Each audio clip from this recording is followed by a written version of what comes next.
দার্জিলিং আর আমাদের ট্যুরিজমের deputy director ছিলেন এবং জিটিএ তো উনি অনেকদিন আধিকারিক হিসেবে কাজ করেছেন।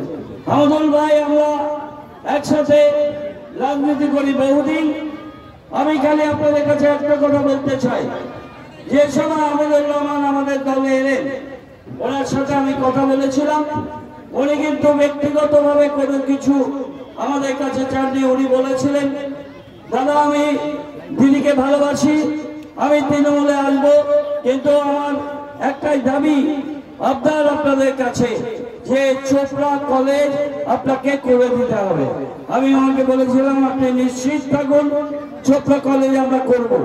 আমরা চোপড়া কলেজ সাথে হাসখালি ব্রিজ আর দাসপাড়ার যে সিমেন্ট কংক্রিট রাস্তা, এই তিনটা কাজ তখন একসাথে করেছিলাম।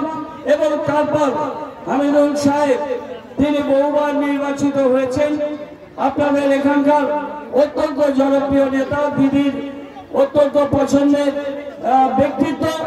তিনি আরো বহু কাজ আপনাদের এই চোপড়াতে করেছেন।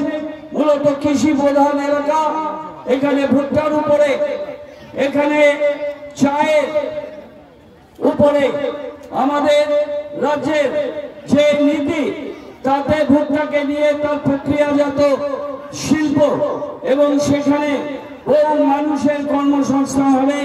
দিদি সেই প্রকল্প নিচ্ছে। আগামী দিনে দেখবেন চোপড়া এবং রায়গঞ্জকে কেন্দ্র করে যেখানে ব্যাপক ভুট্টা চাষ হয়, তার উপরে একটা সুন্দর প্রক্রিয়াকরণ হবে, যেখানে বহু ছেলে মেয়েরা তারা কর্মসংস্থান তাদের হবে। এখানে যে চা বাগানগুলো আছে, বিস্তৃত চা বাগান, হামিদুল সাহেব দেখেন এই চা বাগানগুলো, সেই চা বাগানে আজকে কত মানুষের কর্মসংস্থান হয়েছে সেটা আপনারা জানেন। আমাদের যোগাযোগ ব্যবস্থা আমরা আরো উন্নত করব। শিলিগুড়ি থেকে রায়গঞ্জ এখন যে রাস্তাটা হয়েছে, ডালখোলা এবং ইসলামপুরের বাইপাস, তিনি আমাকে দায়িত্ব দিয়েছিলেন, সেটা আমরা করেছি।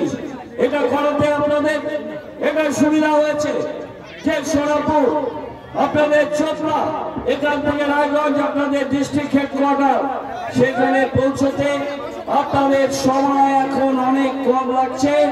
এটা আপনাদের কাছে যত জেলার বিভিন্ন প্রান্তের সাথে হেডকোয়ার্টারের দূরত্ব কমবে, তত আপনাদের সুবিধে।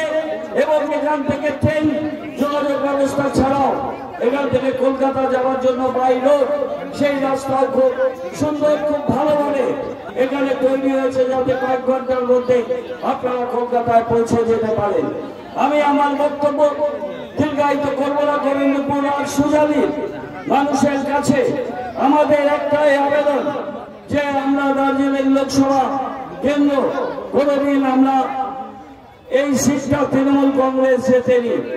এবার এই সিটটা জিতলে গোপাল রামা পার্লামেন্টে গেলে আমাদের এমপি, আমাদের বিধায়ক, আমাদের এখানকার জেলা পরিষদ, আমাদের পঞ্চায়েত সমিতি, গ্রাম পঞ্চায়েত, বিধায়ক এবং দিদি রাজ্যের তিনি মুখ্যমন্ত্রী, আমরা একসঙ্গে মিলে এমন উন্নয়ন করতে পারবো চোপড়া, যেটা আগামী দিনে আমাদের বাংলার অন্যতম সেরা উন্নয়নের ক্ষেত্র হবে।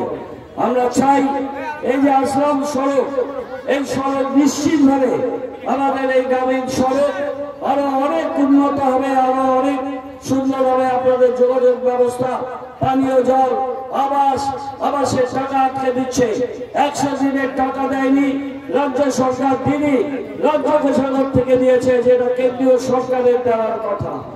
এইভাবে এবং সিএর মাধ্যমে তারা আমাদের বাংলার মানুষকে কাঁটাতারের ওপারে পাঠাতে চায়, যেটা আমাদের বাংলার মানুষ, আমাদের ভোটে মোদী সরকার নির্বাচিত হয়েছে, আমাদের ভোটে অমিত শাহ নির্বাচিত হয়েছে, তাহলে আমাদের নাগরিকত্বের আবার প্রমাণের কাগজপত্র কেন দিতে হবে?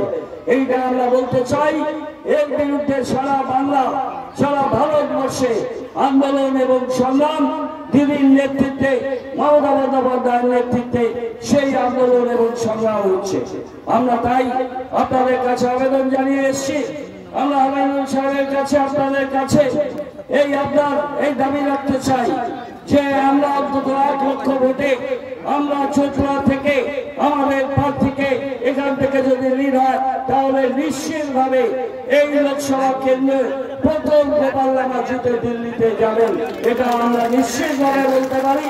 এই কথা বলে আপনাদের সবাইকে আন্তরিক ধন্যবাদ, কৃতজ্ঞতা, অভিনন্দন জানিয়ে বাংলা নববর্ষ কালকে হয়েছে, বাংলা নববর্ষের আপনাদের সবাইকে শুভেচ্ছা এবং অভিনন্দন জানিয়ে বক্তব্য শেষ করছি।